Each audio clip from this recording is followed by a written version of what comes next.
চালাক শেয়াল ও হরিণের বুদ্ধিদীপ্ত প্রতিশোধ। এক ছিল ঘন জঙ্গল। সেই জঙ্গলে বাস করত এক চালাক শেয়াল, যার নাম ছিল হুলো। হুলো খুব ধূর্ত ছিল এবং সবসময় নিজের সুবিধার কথা ভাবত। সেই জঙ্গলেই থাকত এক নিরীহ হরিণ, যার নাম ছিল মৃগেল। মৃগেল ছিল খুবই শান্ত এবং সরল। সে কারো ক্ষতি করত না আর সবসময় অন্যকে বিশ্বাস করত।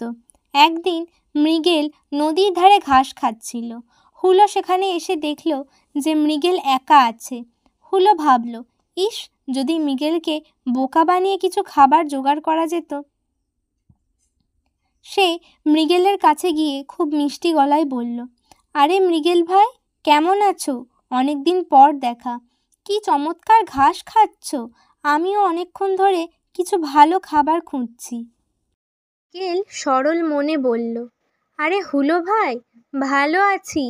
হ্যাঁ, এখানকার ঘাসগুলো খুব নরম আর মিষ্টি। তুমিও কিছু খাও না। হুলো ভান করে বলল, না না, আমার তো ঘাস পছন্দ নয়। আমি আসলে মিষ্টি ফল খুঁজছিলাম। জানো, ওই পাহাড়ের ওপারে এক বিরাট ফলের বাগান আছে। সেখানে এত মিষ্টি ফল আছে যে একবার খেলে ভুলতে পারবে না। কিন্তু রাস্তাটা খুব বিপজ্জনক, একা যাওয়া সম্ভব নয়। মৃগেল উৎসাহিত হয়ে বলল, সত্যি? এত সুন্দর ফলের বাগান, আমাকে নিয়ে যাবে হুলো ভাই? হুলো মনে মনে হাসল। সে বলল, কেন নয়, অবশ্যই নিয়ে যাব। কিন্তু একটা শর্ত আছে। রাস্তাটা এতই দুর্গম যে একা হাঁটতে পারবে না।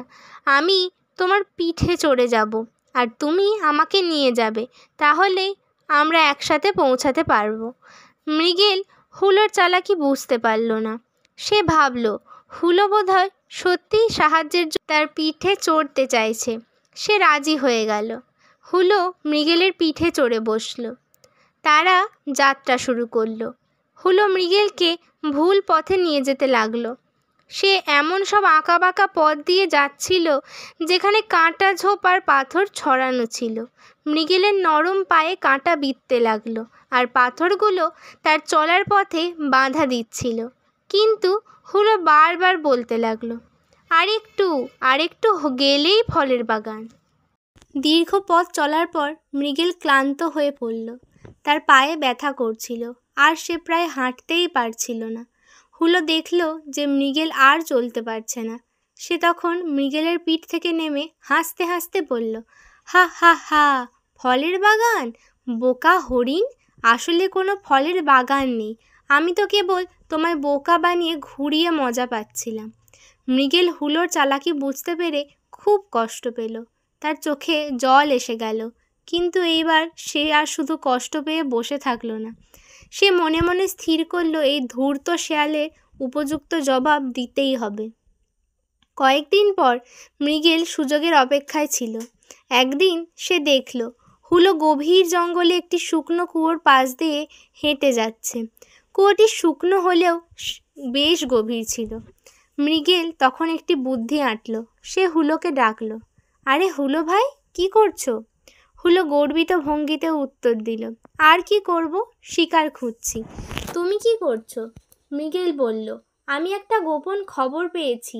এই কুয়োর নিচে নাকি মাটির নিচে লুকিয়ে থাকা এক গুপ্তধন আছে, ঝলমলে মণিমুক্ত। কিন্তু আমি তো ভেতরে নামতে পারি না। হুলোর চোখ দুটো লোভে চকচক করে উঠল। গুপ্তধনের কথা শুনে তার আর তর সইল না। সে ভাবল, এই নিরীহ হরিণ তো কিছুই বোঝে না। আমি একা গিয়ে সব গুপ্তধন নিয়ে নেব। হুলো মৃগেলকে বলল, সত্যি বলছো? কুয়োর নিচে গুপ্তধন? দাঁড়াও, আমি এক্ষুনি নেমে দেখছি। মৃগেল মনে মনে হাসল। সে বলল, ঠিক আছে হুলো ভাই, সাবধানে নামবে। খুব বেশি নিচে নামলে আর উঠতে পারবে না। হুলো কোনো কিছু না ভেবেই কুয়োর ভেতরে লাফ দিল।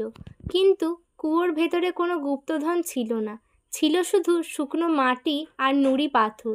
হুলো নিচে পড়ে গিয়ে তার হাঁটুতে চোট পেল।